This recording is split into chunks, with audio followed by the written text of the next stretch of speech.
Newsmaker Shashi Tharoor and our debate.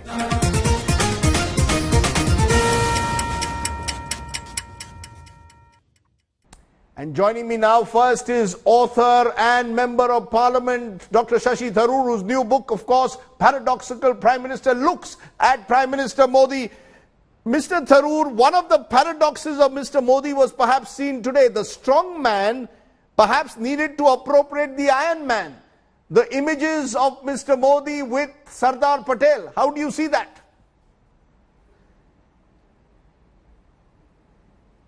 Well, I must say it's a bit troubling. On the one hand, honoring Sardar Patel is a great thing, and I'm very glad the country has done it, though I'm not sure that he himself would have found this gigantic outsized statue the most appropriate way of honoring him.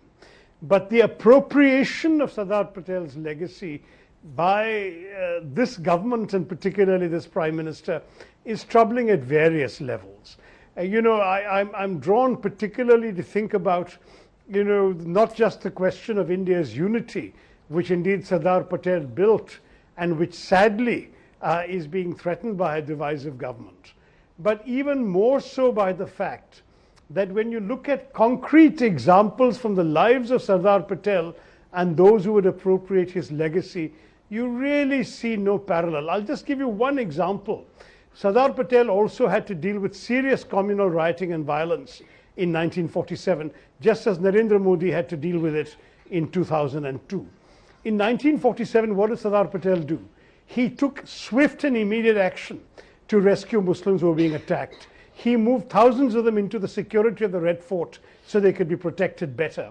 Because he was worried about the neutrality of the local police and law enforcement authorities, he called for troops from Pune and Madras because he felt they'd be less swayed by the passions of the moment in Delhi.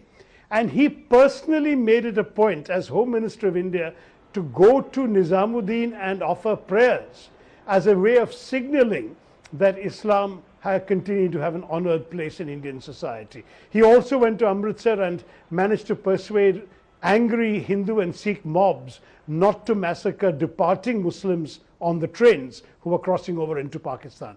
What a set of examples Patel set. And do we find any equivalence for that in 2002? Even if we accept everything that is said in defense of the Chief Minister of Gujarat at that time, did we see him take any extraordinary measures to reassure the Muslim population, to bring security to the Muslim population, to go and offer symbolic visit to a mosque or a masjid in order to show, as Patel did with the Nizamuddin Dargah? I'm sorry, there is simply no parallel between the conduct of one individual when faced with communal violence and another individual when faced with communal violence. How can one appropriate the legacy of the other when their stories are so completely dissimilar? But the reason why, in a sense, this appropriation is being, in a sense, justified by the BJP is because they claim constantly that the Congress built memorials to the Nehru-Gandhi family.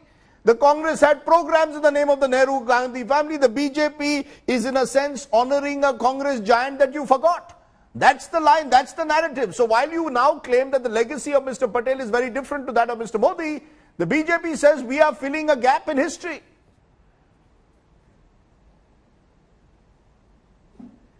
Well, listen, gaps are all very well to fill, and I'm very pleased that Sardar Patel is being honored, though, as I said, I doubt that he would have been I think he would have been taken aback by such an outsized statue. And you realize what a simple man he was, how much he valued his own ascetic life and his own simplicity of being.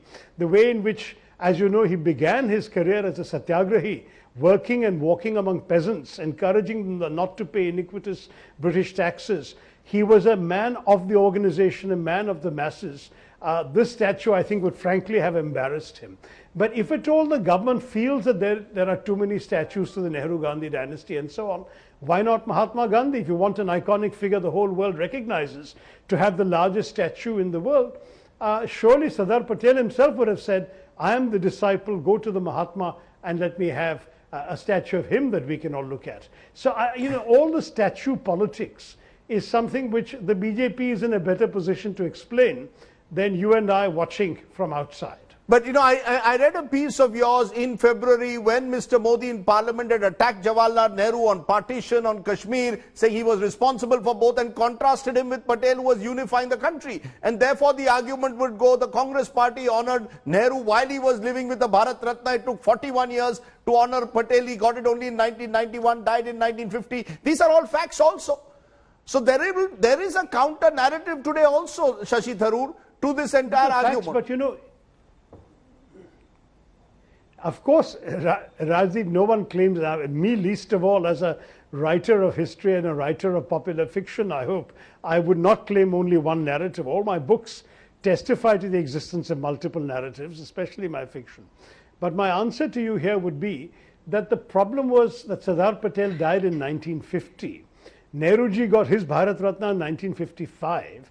And the fact is that Sardar Patel, at that point, had already passed away, and they were not issuing posthumous Bharat Ratnas.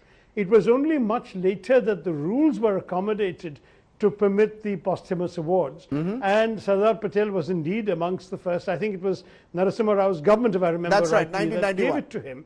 So when it became possible to give a posthumous award, exactly, when it became possible to give a posthumous award, they gave it to him. The Congress party has always had great respect for Sardar Patel. It is simply a historical tragedy that he only lived for 3 years after independence, and those who lived much longer naturally had a chance to make a much bigger contribution, a much longer lasting contribution in some ways, in terms of things that were memorialized. But we remember Sardar Patel by his institutions also, Rajdeep. We remember because it's thanks to him that we have the IAS. It's thanks to him that modern Indian policing has the shape it has. It's thanks to him that the entire steel frame of the Indian government was maintained. And you know, it's time to recall institutions on a day in which the brazen assault on the nation's institutions is continuing by the BJP government, with today's unprecedented attack on the Reserve Bank of India. You know, all the institutions that those founding fathers sought to put on a firm footing for 70 years, starting with the unity of the country that Sardar Patel so effectively wrote about, is now being hollowed out by assaults on one institution after another by the BJP. Let me ask you one final question then. What does all this tell us about, according to you, as someone who's written a book now on Narendra Modi, about the Modi persona? The idea of building a larger-than-life image for himself is part, many say in your book also, of the Modi persona. Someone who's told the country once that I have a 56-inch chest. Is this all part of it? 182-foot statue, everything larger than life when it comes to the Modi persona? A quick answer. That's right. I think it's as larger than life than the 56-inch chest is, especially when one looks at the actual concrete results in terms of policy. No, let's be very honest about this. Mr. Modi has a certain outsized view of himself, of his own role, and has built up assiduously a personality cult that has led to talk of Moditva, which I have mentioned in my book, which is a combination of Hindutva and Modi. That is the personality of Mr. Modi larger than life. And pretty much everything that he wants to be associated with has to be the largest, the tallest, the biggest, the loudest.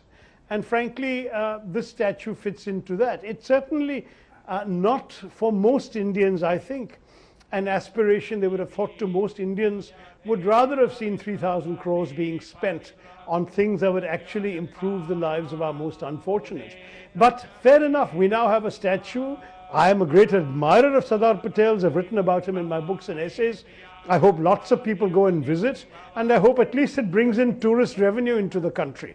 But the person who built it and the motives for which it was built, to my mind, remain deeply suspect. Okay, let me leave it at that. Shashi Tharoor has set off our debate. I appreciate your joining us. His recent book, of course, The Paradoxical Prime Minister, on Narendra Modi. Thank you very much.